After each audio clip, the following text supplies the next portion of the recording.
እዚህ ጋር የምታዩትን ውጤት በፌስቡክ እንዲሁም በቲክቶክ ያመጣ ነው በአንድ ወር ውስጥ ነው። ይህን እንዴት አደረገ ልንገራችሁ። መጀመሪያ ክላይንቱ ጋር ከተነጋገርን በኋላ ብዙ ነገር ከተስማማን በኋላ ወደ ስራ ስንገባ ኮምፒውተር አናሊሲስ ነው የሰራ ነው እና እዛ ይሄኛው ቢዝነስ የወርቅ ቢዝነስ ላይ ነው ያለው እና ምንድን ነው እየተከናወነ ያለው፣ እንዴት ነው እየሰሩ ያሉት እዛ ላይ ያሉት እና ውጭ ሀገርስ ያሉ ሰዎች ተመሳሳይ ኒሽ ላይ ያሉ ሰዎች እንዴት ነው እየሰሩ ያሉት የሚለውን ነገር አየን። እኛም በራሳችን ብዙ የተለያዩ ታርጌት ኦዲየንስ እንዴት ነው ታርጌት የምናደርገው የሚለውን ሪሰርች አደረግን።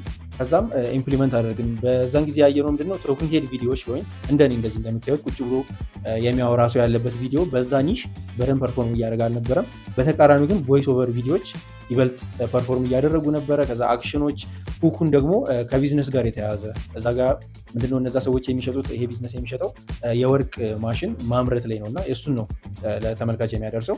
እኛ ግን ምንድን ያደረግነው ከምንሸጠው ፕሮዳክት ጋር የቢዝነስ አይዲያዎችን የተለያዩ ነገሮችን አላይን እያደረግን አቀረብን። ከዛ የሚገርም ውጤት ነበር የመጣው። ብዙ ሊድ ጀነሬት አድርገናል። ብዙ ሽያጮችም ነበሩ። ሽያጮች ስላችሁ እንዴት ትናንሽ ነገሮች አይደሉም። በደንብ ኮስት ያደርጋል የማይኒንግ ቢዝነስ ላይ ያሉ ፕሮዳክቶች ማለት ነው። እና እንግዲህ እናንተም እንደዚህ አይነት ነገሮች ይሰራላችሁ የምትፈልጉ ከሆነ የተለያዩ የሶሻል ሚዲያ ማኔጅመንት ሰርቪሶችን የምትፈልጉ ከሆነ ኮንታክት ማድረግ ትችላላችሁ።